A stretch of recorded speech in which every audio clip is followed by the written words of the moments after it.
ఓం శ్రీ గురుభ్యో నమ. ఓం శ్రీ మాత్రే నమ.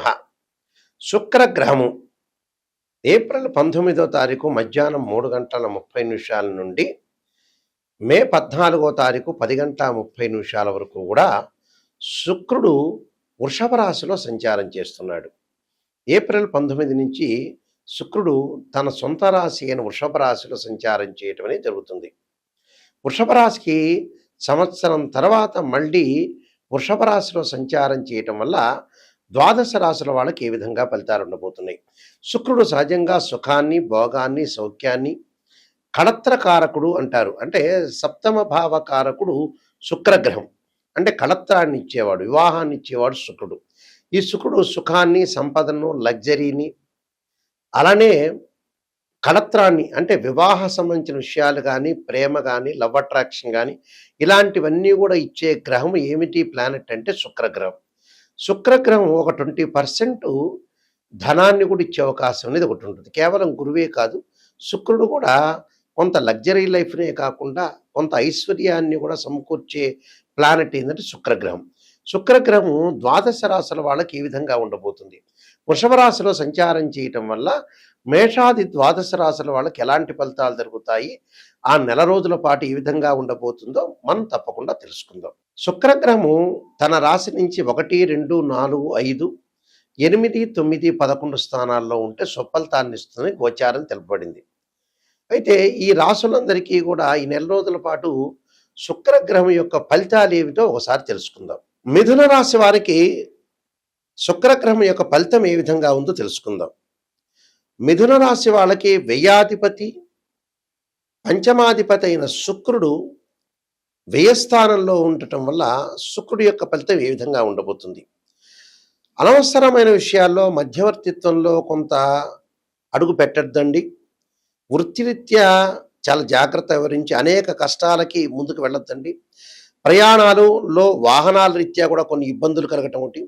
కుటుంబంలో అనారోగ్య విషయంలో కొంత జాగ్రత్తగా తీసుకోండి. అలానే రోగాల వల్ల అనారోగ్యం చేసే అవకాశాలు, దీర్ఘకాలిక వ్యాధులు ఉన్న వాళ్ళు కానీ, అలానే చిన్న చిన్న దీర్ఘకాలిక వ్యాధులే కాకుండా వ్యాధులు రాకుండా కూడా చూసుకోండి.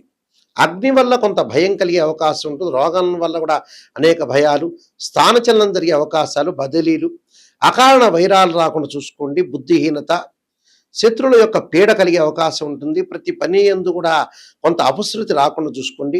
ప్రయాణం నందు విఘ్నాలు రాకుండా చూసుకోండి. అంటే ఈ నెల రోజుల పాటు కూడా ఉద్యోగపరంగా జాగ్రత్త ఉండండి. వృత్తిపరంగా ఏదైతే బిజినెస్ పరంగా పార్ట్నర్షిప్తో కూడా గొడవలు రాకుండా చూసుకోండి. కుటుంబంలో ఆరోగ్యపరంగా ఇబ్బందులు రాకుండా చూసుకోండి. ఆరోగ్యపరంగా ఇబ్బందుల వల్ల కూడా హాస్పిటలైజేషన్ కూడా డబ్బులు ఖర్చు అయ్యే అవకాశాలు ఎక్కువ ఉంటాయి. అగ్ని వల్ల కూడా కొంత భయం కలుగుతుంటుంది. స్థానచలనం జరుగుతారు. స్థానచలనంతో పాటు అక్కడ ఎవరితో అయినా సరే మీరు గొడవలు పడొద్దండి. గ్రాస్పింగ్ పవర్ ఉంది కదా అని ఎక్కువగా మనం గొడవలు పడితే కూడా కొన్ని ఇబ్బందులు కలిగే అవకాశాలు ఎక్కువ ఉంటాయి. అందువల్ల శత్రుపీడలు అంటే శత్రువుల ద్వారా మనకి ఇబ్బందులు కలగకుండా చూసుకోండి. ఎవరిని నమ్మద్దు ఈ నెల రోజుల పాటు. నమ్మినట్టు మాత్రం నడిపించండి. ప్రయాణాల్లో కొన్ని విఘ్నాలు జరుగుతాయి, ఆందోళన చెందొద్దండి. మనకి ఈ నెల రోజుల ఈ నెల రోజుల పాటు ప్రయాణాలు వాయిదా వేసుకోండి. అర్జెంట్ అయితే మాత్రమే ప్రయాణాలకు వెళ్ళండి. డబ్బులు ఎవరికీ ట్రాన్సాక్షన్స్ చేయొద్దండి. డబ్బులు ఇస్తే ఈ నెలలో మళ్ళీ వచ్చే అవకాశం అనేది ఉండదు. అర్జెంట్ అయితే మాత్రం ఇవ్వండి. అలానే మీ భార్య పిల్లలకో లేకపోతే మీ చుట్టాలకో కాదు, అవుటర్స్, అన్నోన్ పర్సన్స్ ఎవరైతే ఉంటారో వాళ్ళ విషయంలో కొంత జాగ్రత్త వివరించండి. నేను కొన్ని పరిహారాలు చెప్పబోతున్నా, ఆ పరిహారాలు మీరు పాటించండి. మీకు మంచి జరిగే అవకాశాలు ఖచ్చితంగా ఉంటాయి. శుక్రగ్రహం అనేది ఎవరి జాతకంలో అయినా సరే నీచపడినా, అలానే 6, 8, 12 స్థానాల్లో ఉన్న అంటే వాళ్ళ జన్మలగ్నం నుంచి 6, 8, 12 స్థానాల్లో ఉన్న అది దోషంగా పరిగణిస్తాం. శుక్రుడు పుష్యమి, అనురాధ, ఉత్తరాభాద్ర నక్షత్రంలో ఉండకూడదు. అశ్విని, మఖ, మూల నక్షత్రాల్లో ఉండకూడదు. ఆరుద్ర, స్వాతి, శతభిష నక్షత్రంలో ఉండకూడదు. మృగశిర, చిత్త, ధనిష్ట నక్షత్రాల్లో ఉంటే కూడా శుక్రుడు దోషం కలిగినట్టుగా మనం భావిస్తాం. శుక్రుడు రాహుతో కానీ, కేతువుతో కానీ, కుజుడితో కానీ, శనితో కానీ కంజంక్షన్ కాకూడదు, కలవకూడదు. వారి జన్మలగ్నం నుంచి 6, 8, 12 స్థానాల్లో శుక్రుడు ఉన్నా కూడా దాన్ని శుక్రదోషంగా మనం పరిగణిస్తాం. అంటే ఈ స్థానాల్లో శుక్రుడు ఉంటే వివాహపరమైన సంబంధాల విషయంలో కానీ, వాహనాల సంబంధించిన విషయాల్లో కానీ, లైఫ్‌లో సుఖం లేకపోవటం గానీ, విడాకులు జరగటం, ప్రేమ వివాహాలు జరగలేకపోవటం, లవ్ అట్రాక్షన్‌గా లేకపోవటం, వైఫ్ అండ్ హస్బెండ్ మధ్యలో డిఫరెన్స్ ఆఫ్ ఒపీనియన్స్ ఉండటం, అలానే విడాకులయ్యే అవకాశాలు ఎక్కువ ఉండటం, డిస్ప్యూట్స్ కరెక్ట్‌గా బాండింగ్ లేకపోవడం జరుగుతుంటుంది. కొంత డబ్బుకు కూడా కొంత అవరోధం అని కలిగే అవకాశాలు ఖచ్చితంగా ఉంటాయి. ప్రతి వాళ్ళకి కూడా శుక్రమహారదశ కలిసొస్తుంది అని అనుకుంటారు. ప్రతి జన్మలగ్నానికి కూడా శుక్రమహారదశ అనేది కలిసి రాదు. కొన్ని జన్మలగ్నాలకు మాత్రమే వాళ్ళకి ఆ రాశిచక్రంలో గాని, భావచక్రంలో గాని శుక్రుడు ఎక్కడున్నాడు, నవాంశ చక్రంలో కూడా శుక్రుడు ఎక్కడున్నాడని తెలుసుకొని, ఆ శుక్రమహారదశ అనేది మనకు కలిసొస్తుందా లేదా అని తెలుసుకోవాలి. ప్రతి లగ్నానికి కూడా శుక్రమహారదశ అనేది శుక్రమహారదశ అనేది ప్రతి మహారదశకు కూడా మంచి జరుగుతుందా, చెడ్డ జరుగుతుందా అనేది మనం జన్మజాతకాన్ని చూసి మనం ఆలోచన చేసి చెప్పాలి. ప్రతి వాళ్ళకి మటుకు మంచి జరగదు.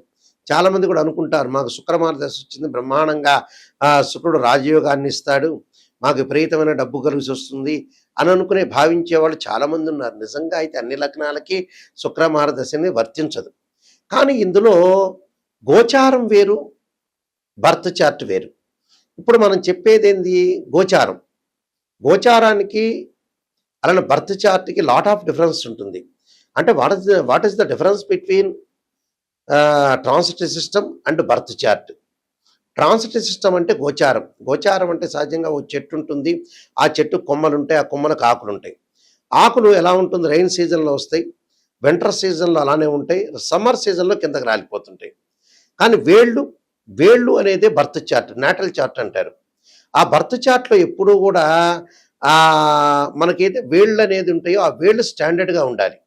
ఆ వేళ్ళు అంటే బర్త్ చార్ట్. అంటే మనం పుట్టినప్పుడు డేట్ ఆఫ్ బర్త్ టైము తీసుకొని ఆ బర్త్ చార్ట్‌ని చూస్తే ఆ బర్త్ చార్ట్ అనేది మనకు అనుకూలంగా ఉంటేనే మన లైఫ్ అనేది అనుకూలంగా ఉంటుంది. గోచారం ఎప్పుడు కూడా 20% మాత్రమే సపోర్ట్ ఉంటుంది.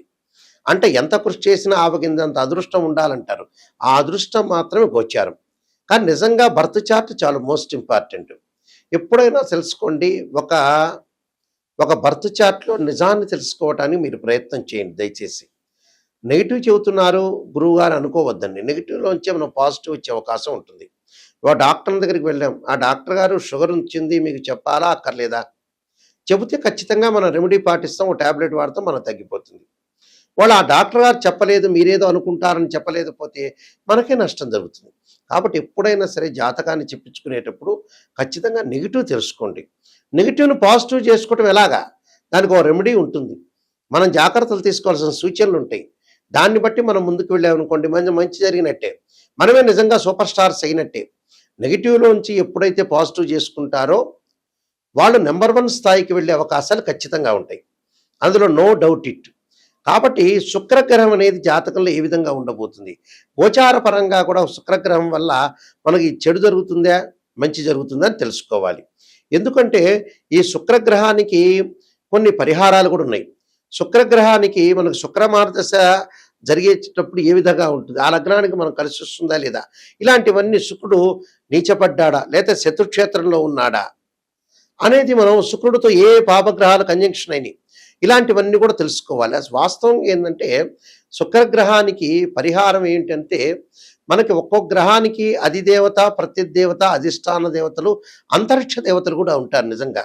శుక్రగ్రహానికి ఏమిటంటే కమలాదేవి అంతరిక్ష దేవత.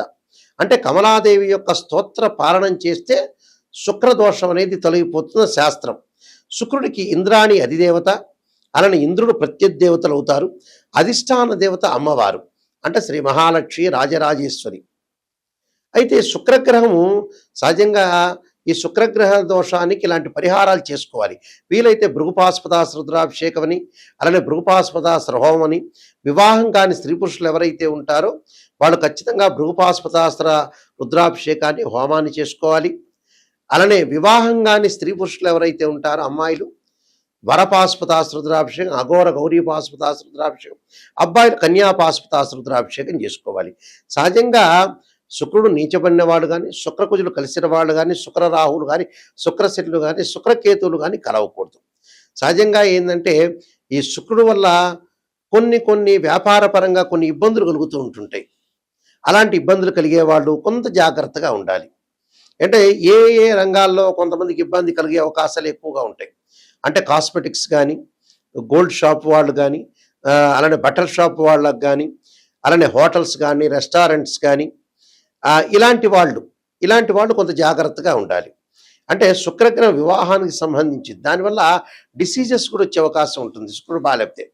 హెర్నియా అని, హైడ్రోసిల్ అని, అలానే ఏదైతే హార్మోన్స్ సంబంధించిన బ్యాలెన్స్ కానీ, నరాల బలహీనతను కానీ, అలానే ఫెలోషియన్ ట్యూబుల్లో అండాశయంలో కొన్ని మార్పులు కానీ, స్త్రీలకి కొంత సంతాన సమస్యలు కానీ, ఋతు సంబంధమైన దోషాలు కానీ బాధపడే వాళ్ళందరూ కూడా కమలాదేవిని ఆరాధన చేయమంటారు. వైవాహిక జీవితంలో ఉండే సమస్యలు కానీ, దారిద్ర్యం తొలగిపోవటానికి కానీ, భార్యాభర్తల యొక్క బంధం కానీ, భిన్నమైన అభిప్రాయాలు లేకుండా ఉండటానికి అమ్మవారి యొక్క ఆరాధన చేయండి అంటారు.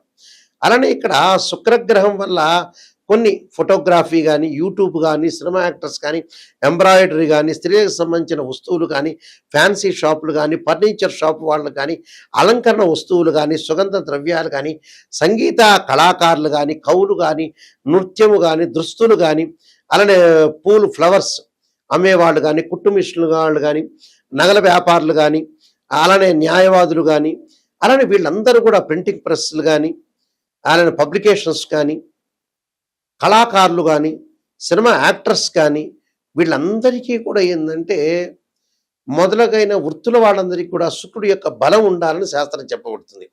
శుక్రుడు ఎలా ఉండబోతున్నాడో మనం తెలుసుకోవాలి. ఆ గోచారీత్యా అనుకూలంగా ఉండాలి, బర్త్ చార్ట్ ప్రకారంగా కూడా అనుకూలంగా ఉండాలి. నేను కాలసర్పయోగము, కాలసర్పయోగ చంద్రిక, రాహుకేతులు, ఛాయాగ్రహాలు, అలానే పుత్రగణపతి వ్రతము, సర్వదేవతా గోత్రపురులు పార్ట్ 1 పార్ట్ 2, వివాహ మార్తాండము, అలానే వివాహ మార్తాండంతో పాటు జాతక చంద్రిక, ప్రొడక్షన్ ఆఫ్ ఆస్ట్రాలజీ, పుత్రగణపతి వ్రతము, నవగ్రహ దోషాలకి దశమిహా విద్యల యొక్క స్తోత్రాలు, అంటే నవగ్రహాల యొక్క దోషాలు పోవటానికి దశమహావిద్య స్తోత్రాలు పాలనం చేయమంటారు. ఇప్పుడు నేను చెప్పిన శుక్రుడికి అధిదేవత, ప్రత్యదేవత, అధిష్టాన దేవతలతో పాటు అంతరిక్ష దేవత అయిన కమలాదేవి యొక్క స్తోత్ర పాలనం చేయాలి. ఎప్పుడు కూడా జాతకాన్ని మనం పరిశీలన చేసినప్పుడు కేవలం ఒక రాశిచక్రమే కాదు. ఒక అమ్మాయికి వివాహం కాలేదంటే రాశిచక్రము, భావచక్రము, నవాంశాన్ని పరిశీలన చేయాలి. ఒకళ్ళకి సంతానం కలగట్లేదు అంటే రాశిచక్రము, భావచక్రము, సప్తమాంశ చక్రం. వృత్తిపరంగా అనుకూలంగా లేదు, ప్రొఫెషనల్ పరంగా అనుకూలంగా లేదంటే రాశిచక్రము, భావచక్రము, అలానే దశమాంశ చక్రము అంటే D10 చార్ట్ని మనం చూడాలి. మ్యాథమెటికల్ క్యాల్కులేషన్ వేసి ఒక్కొక్క గ్రహము ఎన్ని డిగ్రీల్లో ఉంది, ఎన్ని డిగ్రీల్లో లేరు. సహజంగా ఏమిటి, శుక్రుడికి ఉచ్చస్థానం మీనరాశి, స్వక్షేత్రాలు వృషభ రాశి, తులరాశి, అలానే నీచక్షేత్రం ఏంది, కన్యారాశి. దానికి కూడా కొన్ని డిగ్రీలు, ఎన్ని డిగ్రీల వరకు వచ్చి ఉంటుంది, ఎన్ని డిగ్రీల దగ్గర నీచం ఉంటుందని కూడా తెలుసుకోవాలి. అందువల్ల శుక్రగ్రహాన్ని బాగా అనాలిసిస్ చేసి శుక్రుడి వల్ల ఎలాంటి దోషం కలగబోతుంది జాతకంలో ఆ నిజాన్ని తెలుసుకున్నాం అనుకోండి, ఖచ్చితంగా మనం బాగుపడినట్టే. అసత్యపు ధోరణిలో ఎప్పుడు కూడా ఉండకూడదు. నిజం తెలుసుకోలేదనుకోండి, మనం మోసం చేసుకున్నట్టు అర్థం. ఎదుటి ఆస్ట్రాలజర్కి ఏం ప్రాబ్లం ఏం లేదు. మనం ఒక ఆస్ట్రాలజర్ని అప్రోచ్ అయితే గురువుగారు నిజం చెప్పండి అని చెప్పాలి. నిజం చెప్పకుండా పర్వాలేదులేండి మీరు చెప్పండి, మీరు మాకు నెగిటివ్ వద్దు పాజిటివ్ వద్దు అనగానే మీ కన్సల్టింగ్ ఫీజు ఇవ్వగానే ఆయన సంతోషించి పాజిటివ్ చెబుతాడు. అప్పుడు నష్టం జరిగేది ఆస్ట్రాలజర్కి కాదు, మీకే. గుర్తుపెట్టుకోండి, నేను రియలిస్టిక్ చెబుతున్నా. నిజాన్ని ఎవరైనా సరే నిజం తెలుసుకోండి, దాని పరిహారాలు పాటించండి, బాగుపడే అవకాశం ఖచ్చితంగా ఉంటుంది. చాలామంది కూడా వస్తారు 70 ఏళ్ళకి గురువుగారు, నాయకంటి గారు ఏం ప్రొఫెషన్ చేయాలి, ఏం డబ్బులు సంపాదించాలని చెప్పేవాళ్ళు ఉంటారు. అనవసరంగా టైం వేస్ట్ చేసుకోవద్దండి. 55 ఏళ్ళు 60 ఏళ్ళు దాటంగానే మనిషి బతకటం బోనస్ మార్కులతో బతకటం. ఆ తర్వాత ఏమి లేదు, రెస్ట్ చేయాలి. మీరు రెస్ట్ చేసుకోవాలి, ప్రశాంతంగా ఉండాలి, ఉంటే సంపాదించాలి, లేకపోతే చాలా జాగ్రత్తగా డబ్బును యూజ్ చేసుకుంటూ ముందుకు వెళ్ళాలి. ప్రశాంతమైన జీవితం అనేది చాలా ఇంపార్టెంట్ ఇక్కడ. అలానే మా వెబ్సైట్ www.nayakanti.com కానీ www.nayakanti.in చూడండి. నేను చెప్పిన పుస్తకాలన్నీ కూడా రాజమండ్రి మోహన్ పబ్లికేషన్ వాళ్ళ దగ్గర దొరుకుతాయి, అయితే మా దగ్గర కూడా దొరుకుతాయి. తప్పకుండా ఈ పుస్తకాలన్నీ కూడా మీరు చూడండి. ఒకసారి మా వెబ్సైట్ని కూడా మీరు చూడండి. ఆ స్క్రీన్ మీద స్క్రోల్ అవుతున్న నెంబర్ ఉంటుంది, ఆ నెంబర్కి కాంటాక్ట్ చేయండి. నిజంగా జాతకం చెప్పించుకోవాల్సిన వ్యక్తులు కానీ, నిజంగా బాగుపడదామనే వ్యక్తులు మాత్రం మాకు ఫోన్ చేయండి. ఎందుకంటే మా ద్వారా మీరు సేవ్ కావాలి, బాగుపడాలి. కాలక్షేపానికి జీవితం గడపకూడదు. మనిషి జీవితం తొందరగా అయిపోతుంది. భూమి ఒక సెకండ్ వేగంతో ఫాస్ట్గా తిరుగుతుందట. ఆస్ట్రానమీ ప్రకారంగా. కాబట్టి తప్పకుండా నిజాన్ని గుర్తించండి. జాతకపరంగా దోషాలు నివారణ చేసుకొని మీరు ముందుకు వెళ్తే చాలా మంచిది. ఎందుకంటే శుక్రగ్రహం వల్ల స్త్రీలకు కూడా చాలా ఎలాంటి ఫలితాలు జరగబోతున్నాయి. అంటే స్త్రీలకు సంబంధించిన సంక్షేమ శాఖలో కూడా ఏ విధంగా ఉండబోతున్నాయి. ఆహారం అలవాట్లు, కాస్మెటిక్స్, ఫ్యాషన్ టెక్నాలజీ, ఇలాంటి ఇంజినీరింగ్, ఫ్యాషన్ టెక్నాలజీ ఇంజినీరింగు, ఇలాంటివన్నీ కూడా చూసుకోవాలి మనం. ఫాస్ట్ ఫుడ్, హోటల్స్, వ్యాపారాలలాగా వీడియో షాప్స్, పెయింట్స్, బంగారం, వెండి, డిపార్ట్మెంటల్ స్టోర్స్, క్లాత్ షోరూమ్స్, ఇవన్నీ కూడా శుక్రగ్రహానికి సంబంధించిన కారకత్వాలు అంటారు. ఈ ప్రొఫెషన్ అంతా కూడా శుక్రగ్రహం బాగున్న వాళ్ళు చేస్తారు. ఒకళ్ళు చేశారనుకోండి, బాగలేదనుకోండి, ఆ శుక్రగ్రహం బాగలేనట్టు. కాబట్టి జాతక చక్రంలో శుక్రుని యొక్క అంతర్దశలేంది, దశలేంది, శుక్రుడు ఎక్కడున్నాడు అని తెలుసుకొని ముందుకు వెళ్ళండి. ఆ స్క్రీన్ మీద స్క్రోల్ అవుతున్న నెంబర్ ఉంటుంది. ఆ నెంబర్స్ అన్నీ కూడా నా దగ్గరికే డైరెక్ట్గా వస్తాయి. తప్పకుండా మీరు నెంబర్కి ఫోన్ చేయండి. నిజం తెలుసుకునే వాళ్ళు మాత్రమే నా దగ్గర ఫోన్ చేయండి. మీరందరికీ కూడా మంచి జరగాలని ఆశిస్తూ, శ్రీ పరమేశ్వరుడి యొక్క కరుణాకటాక్షం ఉండాలని ఆశిస్తూ, సర్వే జనా సుఖినో భవంతు.